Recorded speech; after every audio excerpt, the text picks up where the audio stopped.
It's not easy choosing a camera for making mint outdoor videos. Whether you're camping, hiking, cycling, or trail running like a lunatic, you need something small, light and rugged that's going to take decent quality video. Insta360 have sent me this Ace Pro 2 camera to try out, so I've bought it out today to see if it's any good.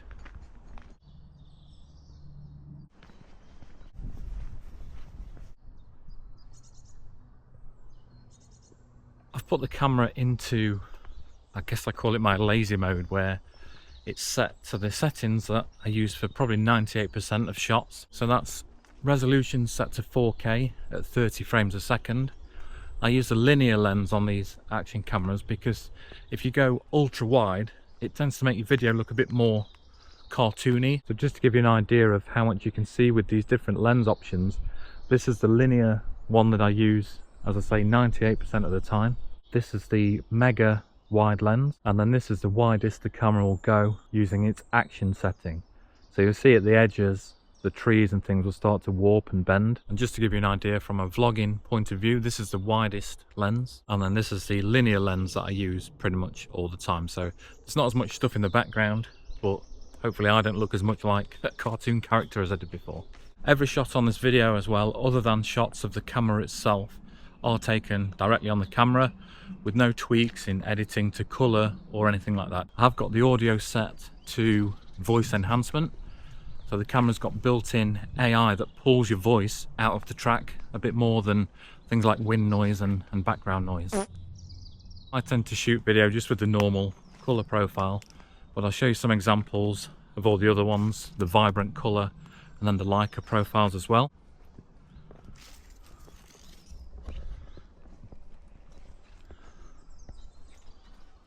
Pretty much everything's got AI these days, but Insta360 use it to help with their low light shooting.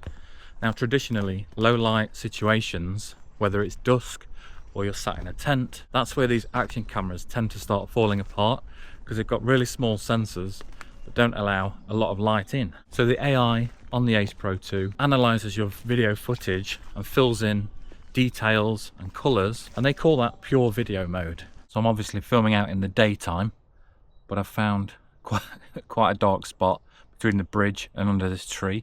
So this is normal video mode, and then I've just switched to pure video mode. So you should see a little bit more detail on this image than the one before. I'm just heading out to an open field so that we can hear what that voice enhancement does when you're in a little bit of wind. But already in terms of ease of use for this camera, it's dead simple. It's got a flip up screen at the back, which makes it different to your kind of GoPros and the DJI Action 5, which is my current go-to camera.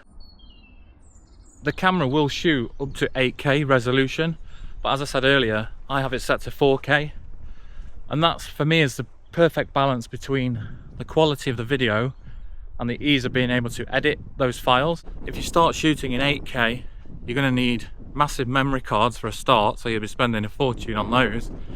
But you're also going to need a beefy laptop or PC to edit those files on. Right, so I'm out in the field. There is a mild wind, mild to medium I would say. So as I spin around, the wind now is coming straight at me, so it's behind the camera. And I'll keep talking, so I'm talking into the wind right now with the voice enhancement on. I'll keep turning. So the wind's now coming to the side. There's a plane above as well, which will mess things up. And then this is set to just stereo recording. So wind's behind me, wind to my right. Typically the wind's died down a little bit now. There's a bit more of a breeze coming now, straight from behind the camera. So talking into the mic, into the wind. Wind's on the left, coming this way. And then the wind's behind me, so other than me blocking the camera, it's coming straight into the microphone now. That 8K recording resolution is actually useful when you zoom, and this is another thing that's pretty unique to the Pro Ace 2. It's got built-in 2x zoom, which I've found myself using for close-ups of flowers and things like that. But with that 8K sensor, it means that even when you're zoomed in, you're getting a really good quality 4K image. So with regards to the camera itself and the physical unit, it uses a magnetic mounting system at the bottom of the camera, which makes it dead easy to clip on tripods. Obviously the camera is waterproof as well, and that's a real big consideration for me when I'm looking at more expensive cameras or even using my phone or something like that.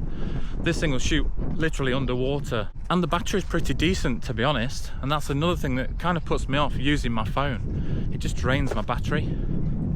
Now this came with 2 batteries. I've only used one so far today, and every shot that you've seen has been recorded, and it's still on 63% on the battery, so pretty good. So our first impression of the camera itself, and it is a first impression, I haven't even seen the footage out of the camera yet, but bringing it out for a couple of hours today to record this footage and chat rubbish to the camera for an hour, it's been good. It's been really faff free, it's been really easy. I've enjoyed using it so far. If the footage holds up and the audio holds up, I think it could be definitely worth shortlisting. You're really pitting this against the DJI Action Pro 5 and then the GoPro, I think it's 13. Forget about the GoPro, they're gone pro, they're just not in the race anymore. The Action 5 is physically smaller and lighter, and it doesn't have that flip up screen. That's one thing that I think over time might start to annoy me with this, because if I go from filming my ugly mug to a landscape shot, I've got to put that screen back down, fold it down, turn the camera around and start my recording, rather than just flipping the camera around. With regards to the footage and the audio, let me know what you think. What I'll do is I'll take some files straight off the camera and I'll put a download link for them in the description of the video. So if you are interested at looking at the quality of those files, you can have a look without viewing them through YouTube, because the YouTube platform itself will compress those files and reduce the quality a little bit, depending on how strong your internet connection is.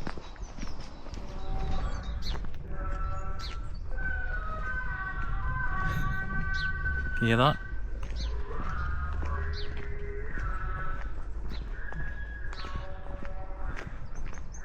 Bet you can't guess what that is. Thanks to Insta360 for sponsoring this video. Thanks to you for watching. I'll see you next time.